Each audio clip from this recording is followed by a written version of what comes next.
कितने भी प्रयत्न कर ले, अंधेरे में छाया, बुढ़ापे में काया और अंत समय में माया किसी का साथ नहीं देती। कर्म करो तो फल मिलता है, आज नहीं तो कल मिलता है। जितना गहरा अधिक हो कुआं, उतना मीठा जल मिलता है। जीवन के हर कठिन प्रश्न का जीवन से ही हल मिलता है। अच्छे कर्म से ही मनुष्य का सच्चा महत्व पता चलता है। कर्म का सब खेल है, यह लौट कर जरूर आएगा।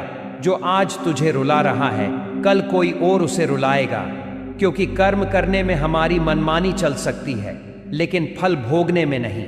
जो तुम दूसरों के साथ करोगे, वो तुम्हारे साथ होगा। कर्मों से डरिए, ईश्वर से नहीं, क्योंकि ईश्वर माफ कर देता है, लेकिन कर्म कभी माफ नहीं करता। बुरे कर्म करने नहीं पड़ते हैं, हो जाते हैं, और अच्छे कर्म होते नहीं करने पड़ते हैं। नमस्कार मित्रों, मोटिवेशनल टीके बुक चैनल में आपका स्वागत है। मित्रों, जिंदगी में किसी की आत्मा पर इतनी गहरी चोट मत करो कि परमात्मा खुद उसके पक्ष में आकर खड़ा हो जाए।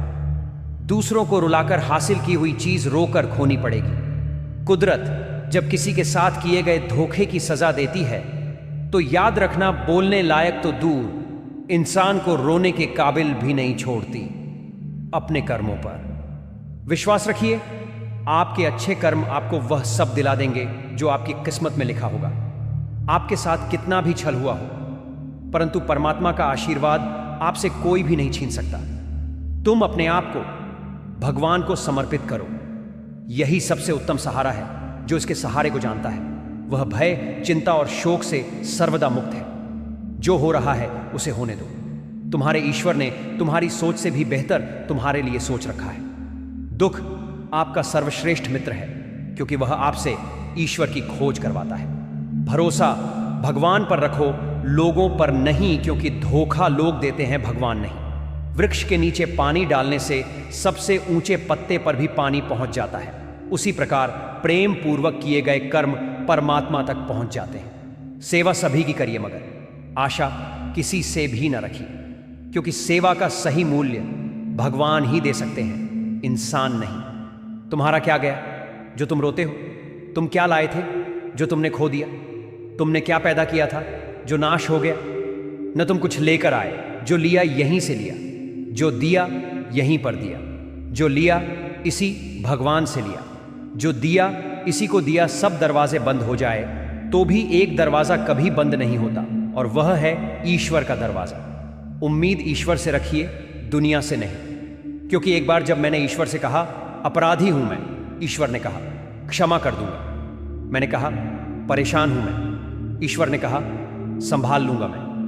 मैंने कहा अकेला हूं मैं, ईश्वर ने कहा हमेशा साथ हूं मैं। मैंने कहा बहुत उदास हूं मैं, ईश्वर ने कहा नजर उठा के तो देख, तेरे आसपास हूं मैं। इसीलिए ईश्वर से रोज यही प्रार्थना करना, हे ईश्वर, आपका कुछ तोड़ने का मन करे तो मेरा गरूर तोड़ देना। आपका कुछ जलाने का मन करे तो मेरा क्रोध जला देना। आपका कुछ बुझाने का मन करे तो मेरी घृणा बुझा देना। आपका मारने का मन करे तो मेरी इच्छा को मार देना। आपका प्यार करने का मन करे तो मेरी ओर देख लेना। मैं शब्द तुम, अर्थ तुम, बिन मैं व्यर्थ। एक बार एक व्यक्ति ने अपने गुरु से पूछा, हम ईश्वर के आगे सिर क्यों झुकाते हैं? तो गुरु ने बड़ा सुंदर उत्तर दिया, हमारी चिंताएं हमारे मस्तिष्क पर निवास करती है, और जब हम ईश्वर के आगे सिर झुकाकर प्रणाम करते हैं तो वो चिंताएं हमारे मस्तिष्क से गिर ईश्वर के चरणों में पहुंच जाती हैं, और हम चिंताओं के बोझ से मुक्त हो जाते हैं। हमेशा याद रखना कि ईश्वर के सिवा आपके आंसू, दर्द और दुख को कोई भी नहीं समझ सकता। इसलिए ईश्वर पर भरोसा करना सीखो। हर एक व्यक्ति को ईश्वर सुबह 2 रास्ते देते हैं, उठिए और अपने मनचाहे सपने पूरे कीजिए, और दूसरा सोते रहिए और मनचाहे सपने देखते रहिए। जिंदगी आपकी है, फैसला आपका है। प्रकृति ने सिर्फ 2 ही रास्ते दिए हैं, या तो देकर जाए या फिर छोड़ कर जाए। साथ ले जाने की कोई व्यवस्था नहीं है। एक कहानी के जरिए मैं आपको समझता हूं कि कैसे ईश्वर पर भरोसा रखना हमारे लिए फायदेमंद है। एक बार एक बच्चा अपनी मां के साथ एक दुकान पर शॉपिंग करने गया, तो दुकानदार ने उसकी मासूमियत देखकर उसको सारी टॉफियों के डिब्बे खोलकर कहा कि लो बेटा, टॉफियां ले लो। पर उस बच्चे ने भी बड़े प्यार से उन्हें मना कर दिया। इसके बावजूद उस दुकानदार और उसकी मां ने भी उसे बहुत कहा, पर वह मना करता रहा। हारकर उस दुकानदार ने खुद अपने हाथ से टॉफियां निकालकर उसको दी, तो उसने ले ली और अपनी जेब में डाल ली। वापस आते हुए उसकी मां ने पूछा, जब अंकल तुम्हारे सामने डिब्बा खोलकर टॉफियां दे रहे थे तब तुमने नहीं ली, और जब उन्होंने अपने हाथों से दी तो ले ली, ऐसा क्यों? तब उस बच्चे ने बहुत खूबसूरत जवाब दिया, मां, मेरे हाथ छोटे छोटे हैं। अगर मैं टॉफियां लेता तो 2-3 टॉफियां ही आती, जबकि अंकल के हाथ बड़े हैं, इसलिए ज्यादा टॉफियां मिल गईं। भाग्य का लिखा कोई छीन नहीं सकता। अगर हो विश्वास ऊपर वाले पर तो वो भी मिलेगा जो तेरा हो नहीं सकता। बिल्कुल इसी तरह जब भगवान हमें देता है तो वह अपनी मर्जी से देता है और वह हमारी सोच से परे होता है।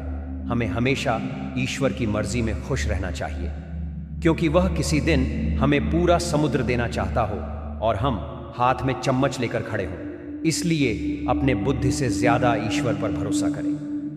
विश्वास का अर्थ यह नहीं कि जो मैं चाहता हूं वह ईश्वर करेंगे। विश्वास का अर्थ है ईश्वर वही करेंगे जो मेरे लिए सही होगा। किसी से अपने जैसे होने की उम्मीद मत रखिए, क्योंकि आप अपने सीधे हाथ में किसी का सीधा हाथ पकड़कर कभी नहीं चल सकते। किसी के साथ चलने के लिए अपने सीधे हाथ में उसका उल्टा हाथ ही पकड़ना पड़ता है, तभी साथ चला जा सकता है। जिस व्यक्ति के साथ रहने से आपके विचार शुद्ध होने लगे तो यह समझ लेना कि वो कोई सामान्य व्यक्ति नहीं है। इसलिए आज के समय में भोजन की कीमत भूख से होती है और प्रभु की कीमत दूहक से होती है। लेकिन मित्रों, एक बार, बस एक बार ईश्वर पर विश्वास करके तो देखो, फिर चाहे आप अकेले हो या हजारों की भीड़ में, ईश्वर को सदैव अपने साथ ही पाओगे। धन्यवाद मित्रों, मुझे अंत तक सुनने के लिए।